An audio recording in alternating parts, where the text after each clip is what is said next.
Nah, oke, kita lanjut ya.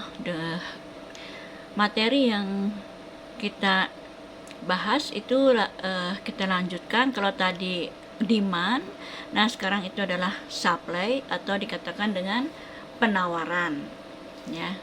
Jadi di sini kurva penawar atau supply atau fungsi penawaran itu adalah jumlah yang ditawarkan ya akan suatu barang pada berbagai tingkat harga. Nah, itu penawaran. Nah, pada umumnya kurva penawar ini bergerak dari kiri bawah ke kanan atas, ya. Nah, dalam fungsi penawaran garis lurus, perubahan tingkat harga searah, yaitu searah. Ya, ini bukan serah ya, ini searah. Nah, kita betulkan bahwa perubahan tingkat harga itu searah dengan perubahan jumlah barang yang ditawarkan.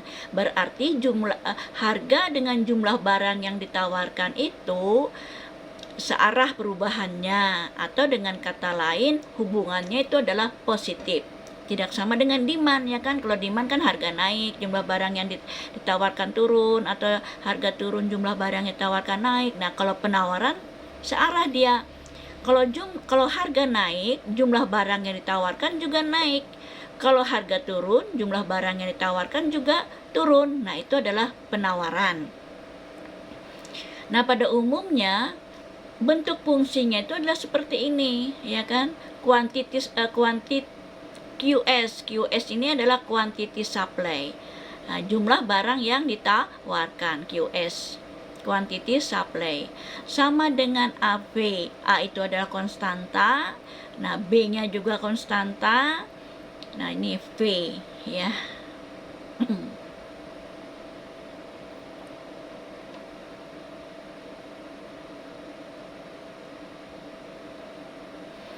Nah, kita lihat ya.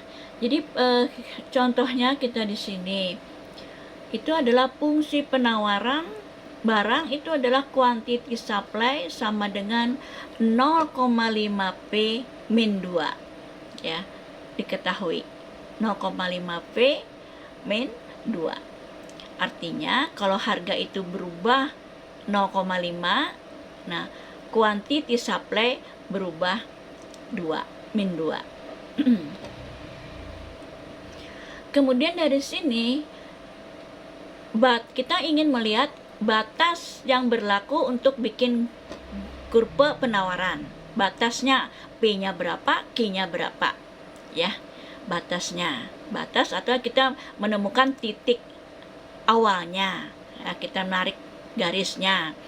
Nah, di sini kalau kita ingin menemukan batas antara titik P dengan titik QS-nya, kita harus menentukan dulu. Q-nya 0, harganya berapa, P-nya 0, harganya berapa. Nah, seperti itu.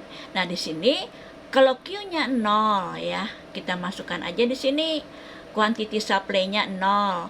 Berarti di sini kita masukkan dari persamaan ini tadi. Nah, kita masukkan kan 0 di sini. Nah, 0,5 P-nya kita pindah menjadi min 2. P sama dengan min 2 bagi min 0,5 itu adalah min 4. Nah, jadi kalau ingin menemukan titik untuk dalam suatu grafis, Q-nya dienolkan, P-nya juga dienolkan. Nah, sekarang kalau P-nya 0. Nah, kalau P-nya 0, quantity supply-nya persamaannya kan ini tadi. Nah, berarti quantity supply sama dengan 0,5 kali 0, ya kan? Nah, ini min 2. Berarti quantity supply-nya itu adalah Q-nya itu adalah min 2. Nah, berarti harganya 4, quantity supply-nya min 2. Lalu kita bisa bikin grafis karena kita sudah menemukan titiknya, ya kan? Titik garisnya. Kita menemukan titik garisnya dulu. Nah, seperti itu. Nah, lalu kita bicara dengan grafis dari perhitungan kita tadi. Nah, di sini. Tadi kan P-nya kita temukan untuk yang titik awalnya itu adalah 4. Nah, kita titiklah di sini 4. Misalnya garis ini misalnya 1, 2, 3, 4. Nah, terserah aja 1 cm 1 cm. Di sini saya tetapkan di sini adalah 4. Nah, karena quantity supply-nya itu adalah minus, nah, bukan di sini naruhnya, tapi di sebelah kiri daripada titik 0. Ini dalam garis, di dalam grafis ini adalah 0 ya. 0 di sini. Nah, makanya minusnya kenapa di sebelah sini? Karena angka quantity supply-nya itu adalah minus. Kalau kita ketemu di sini adalah titiknya, misalnya di sini min 2, ini 1, misalnya ini min 2, 1 cm 1 cm. Nah, di sini titiknya baru kita tarik garis. Garis. Nah, ini adalah garis supply, kurva supply. Ya, tadi kan dikatakan bahwa kurva supply itu bergerak dari kiri bawah ke kanan atas. Nah, atau seperti ini. Nah, jadi sebenarnya kalau bisa itu seperti ini garisnya ya.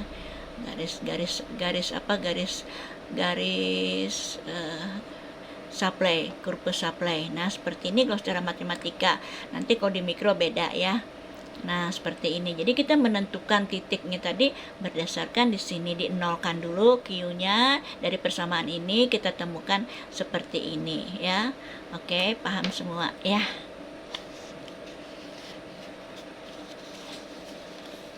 Kita lanjutkan pada bentuk soal lain. Nah, kita kan sudah masing-masing sudah punya materi ya, jadi sisa menyimak saja.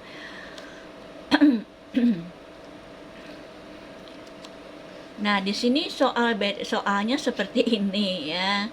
Nah, seperti tadi juga sama. Nah, tapi di sini V-nya sama dengan Q plus 3.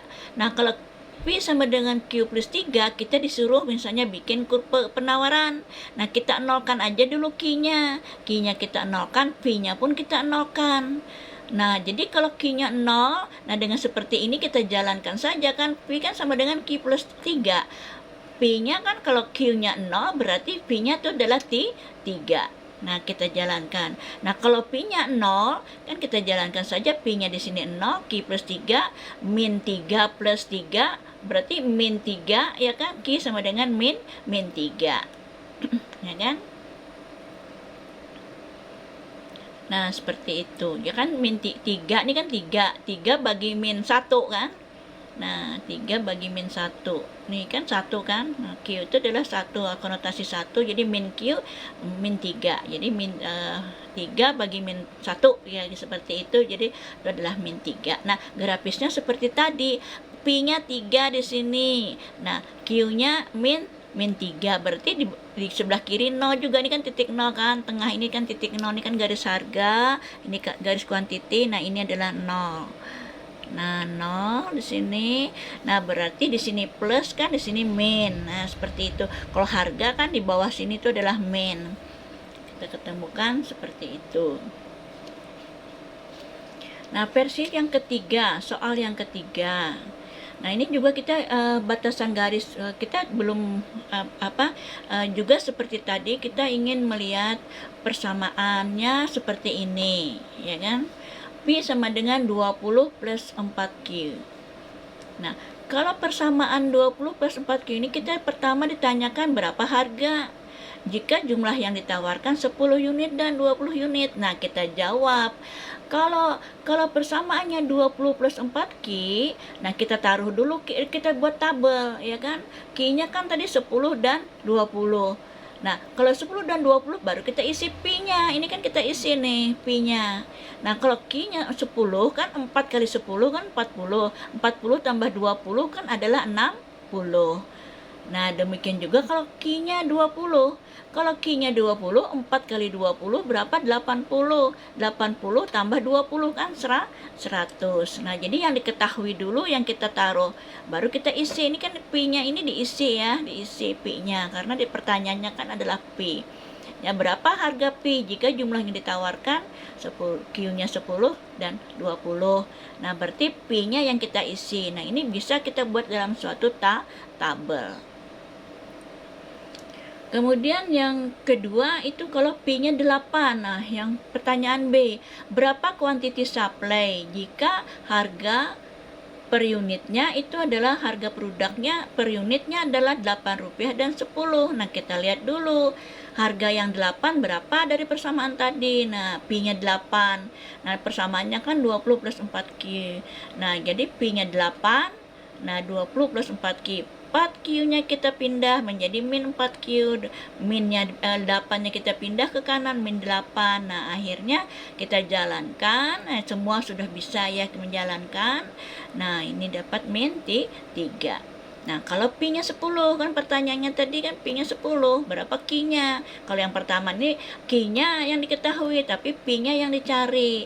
Nah, kalau yang versi yang kedua, yang B yang seperti P-nya yang dicari, Q-nya yang dicari, P-nya yang diketahui.